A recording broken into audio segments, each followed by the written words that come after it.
उस रात करीब 10:30 बजे थे। मैं और मेरा मित्र राजू अपने बागों में चक्कर लगाकर अपने गांव वापस आ रहे थे। उस रात मेरे साथ कुछ ऐसा हुआ था जिसे सुन शुरुआत में गांव के लोगों ने मेरा मजाक बना लिया था, पर कुछ समय बीतता है मगर देर से ही सही आखिरकार मेरी बात सच साबित हुई और उस दिन से मेरा पूरा गांव दहशत में आ गया। जिन लोगों के बाग या खेत वहां आसपास थे उन्होंने रात को छोड़ो दिन में भी अपने खेतों और बागों की तरफ जाना छोड़ दिया था। खौफ का माहौल इतना था कि कुछ किसानों के खेत में लगी हुई फसल तक बर्बाद हो गई थी।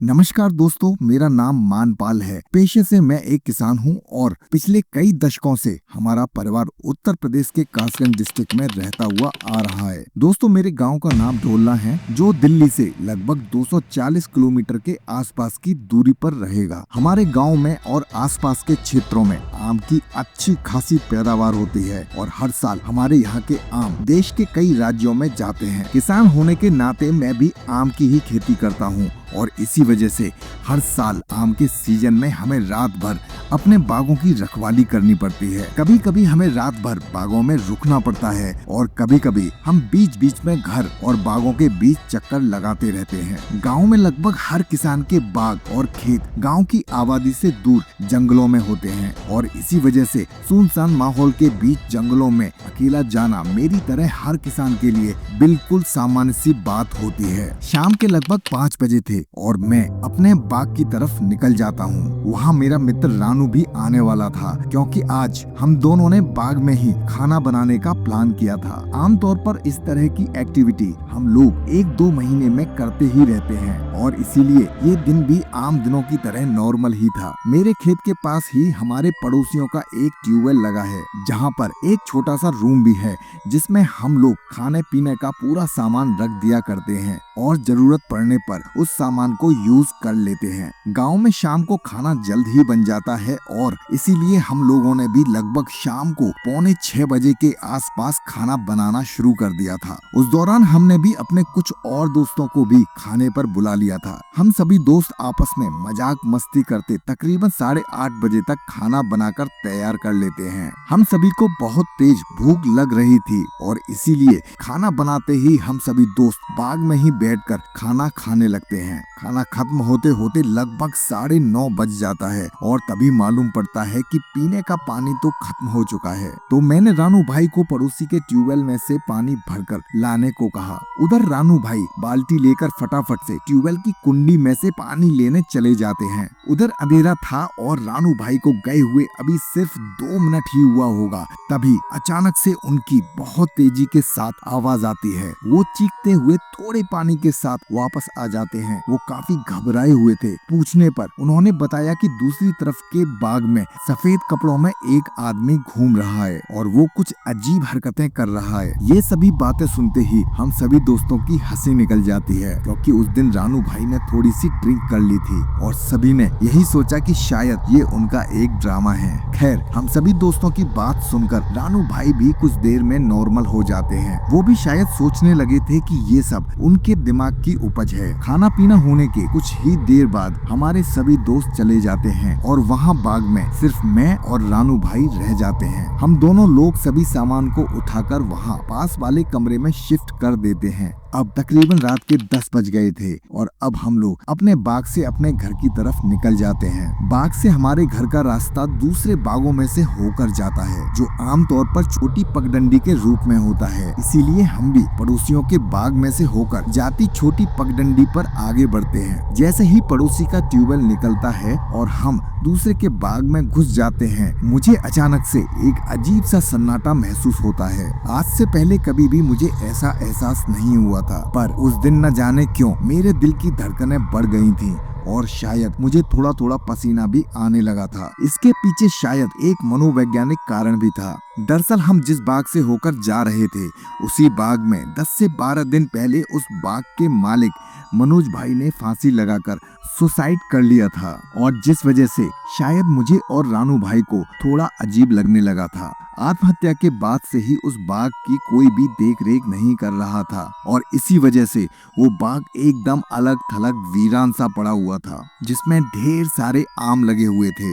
ये सब बातें हमें पता थी, और इसीलिए हम लोग उस बाग में से तेजी से निकलने लगते हैं। और फिर अचानक से किसी ने मुझे पीछे से आवाज दी, मानपाल भैया रुक जाओ। उस वक्त मुझे ऐसा लगा कि हमारे गांव का ही कोई आदमी है जो मुझे आवाज दे रहा है, और जैसे ही हम दोनों ने पीछे मुड़कर देखा, मेरी आंखें फटी की फटी रह जाती हैं। मेरा पूरा शरीर पसीने से भीग जाता है और रानू भाई तो सदमे में आ जाते हैं।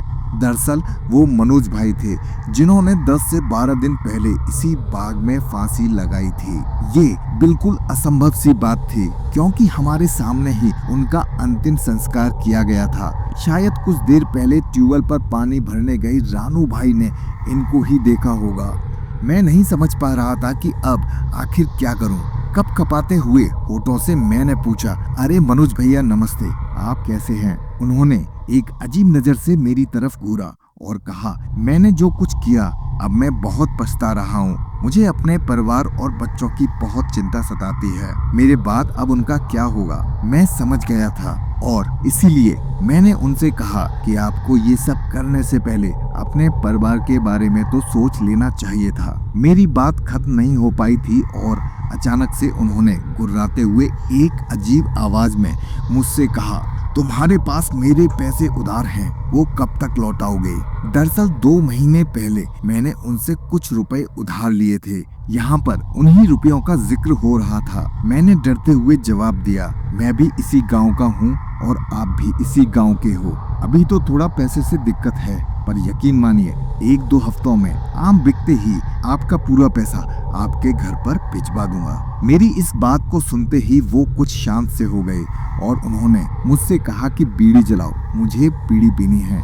दरअसल मनोज भाई को बीड़ी पीने की बहुत बुरी आदत थी। इधर रानू भाई को होश आ जाता है और वो मेरी तरफ देखकर बोलते हैं, मानपाल किससे बड़बड़ा रहे हो? अब शायद रानू भाई को मनोज भाई देख नहीं रहे थे और अब तो मेरे मुंह से भी आवाज नहीं निकल रही थी। रानू भाई समझ जाते हैं कि यहाँ कुछ तो गड़बड़ है और मुझे खींचकर उस बाग में से बाहर ले जाते हैं। बाग से बाहर निकलते ही मुझे सुध यानी होश आ जाता है। उसके बाद पसीने से लथपथ हम दोनों बिना कुछ सोचे समझे वहाँ से भाग खड़े होते हैं। हमें बस अपना घर याद आ रहा था। घर पहुँचते ही मुझे तेज बुखार के साथ जबरदस्त ठंड लगने लगती है। मुझे ध्यान है उस दिन बिना कुछ खाए मैंने बुखार की दवा खाई और सो गया। उन डरावने ख्यालों के साथ वो पूरी रात मेरी बेचैनी में निकली। घर वाले भी परेशान थे क्योंकि अभी तक उनको हम लोगों ने कुछ भी नहीं बताया था। खैर जैसे जैसे वो रात निकली और अगली सुबह भारी सर के साथ मैं उठ जाता हूँ, तब घर वालों के पूछने पर मैंने बीती रात वाली घटना को लोगों को बताया। जब गांव वालों ने मेरी बात सुनी तो कुछ लोगों ने मेरा मजाक बनाना शुरू कर दिया। मुझे इस बात का पता था कि कोई भी जल्दी इन बातों पर भरोसा नहीं करेगा।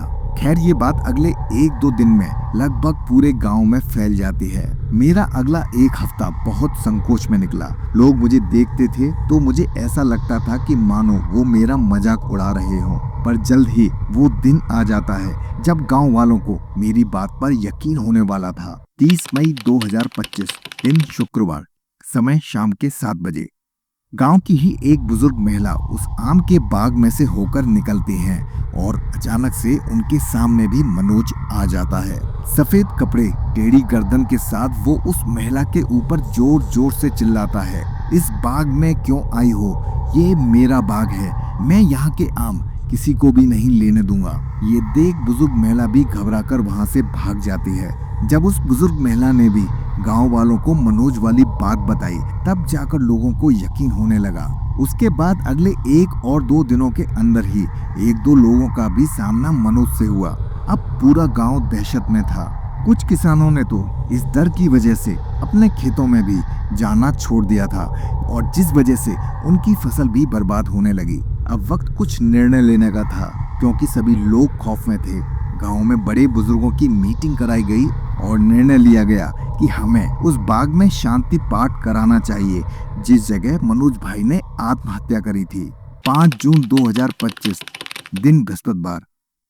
शांति पाठ के लिए अनुष्ठान शुरू हो जाते हैं। मैं तो उस अनुष्ठान में नहीं गया था, पर लोग कहते हैं हवन के दौरान भी लोगों ने मनोज की आवाज को सुना था, जो हवन खत्म होते होते बंद हो जाते हैं। हो सकता है कि ये हैरान कर देने वाली घटना किसी भी नए इंसान को काल्पनिक लगे, पर इसका जो अनुभव मैंने किया है मैं उसे शायद अपने शब्दों में बयान नहीं कर सकता। मैं बस यही कहना चाहूँगा कि आज भी मुझे